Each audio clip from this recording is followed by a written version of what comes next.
Welcome to Crusaders Call. I'm James, and today we will be covering a disturbing ongoing issue. The UK Parliament finally debated something they've been avoiding for decades, cousin marriage. And the numbers? Shocking. Just listen to this. In some British communities, up to 40% of marriages are between first cousins, generation after generation, and the results are just devastating. Higher infant mortality, genetic disorders, preventable suffering. I mean, you name it. But here's what no one is talking about. This isn't just a health crisis.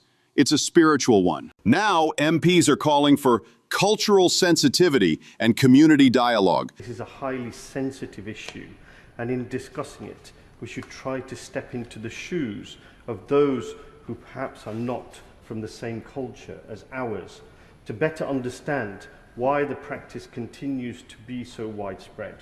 The reason the practice is so common is that ordinary people see family intermarriage overall as something that is very positive. They say we need to respect tradition, educate carefully, spend more taxpayers' money to help them continue, and work within communities to change minds gradually. The solution is education, and I feel that genetic counselling and support, not heavy-handed legislation. Amongst the Pakistani community, there's a lot of cousin marriages, according to the data. What do you make of that? I mean, what can I say? It's tradition. I'm not going to say anything about it because, I'm not racist. I'm not racist. So, I give respect to them. What can I say? I'm not going to bulge into the business. If it's their thing, then it's their thing. And look, I get it. Nobody wants to be called intolerant. Nobody wants to offend. But at some point, we have to stop dancing around the truth. So let me tell you what's really happening here. In Genesis, the first command from God, be fruitful, multiply, and fill the earth. Not fill your bloodline, but expand. God didn't create Adam's sister to be his wife. He created Eve, someone distinct. Two families becoming one. That's the design. The church got this in 590 AD. Pope Gregory banned cousin marriage. Why? Because families that only marry themselves don't build communities, they build clans, they build walls, they don't expand. Do you think back then they understood genetics? No, God's plan was outward. This is turning inward. So what are we really preserving here? And I'm sorry folks, but I really need to address this all.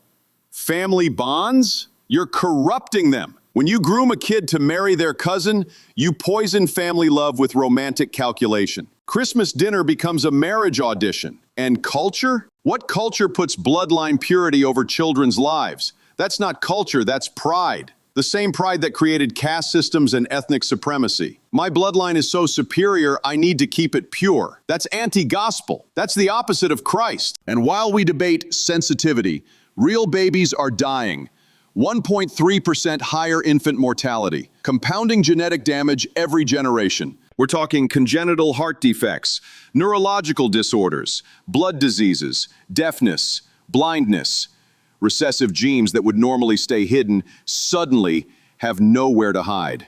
Two cousins carry the same broken gene, and their child gets hit twice.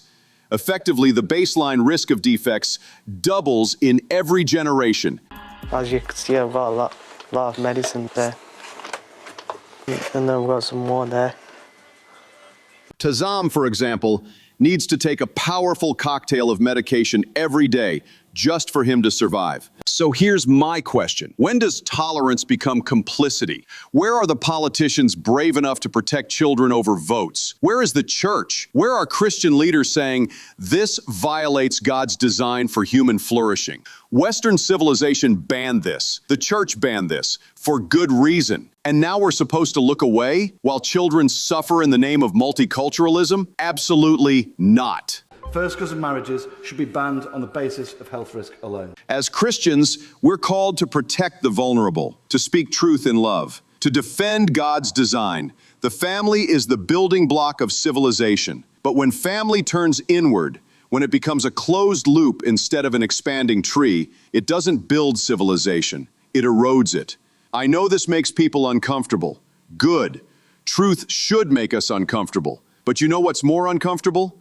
Watching kids suffer because we were too scared to speak up. God's design isn't cultural. It's not negotiable. It's universal. Marriage was meant to expand humanity, not trap it, to build bridges, not walls, to create life, not compound death. So when your neighbor, your coworker, your friend faces this decision, are you going to stay silent or are you going to speak life?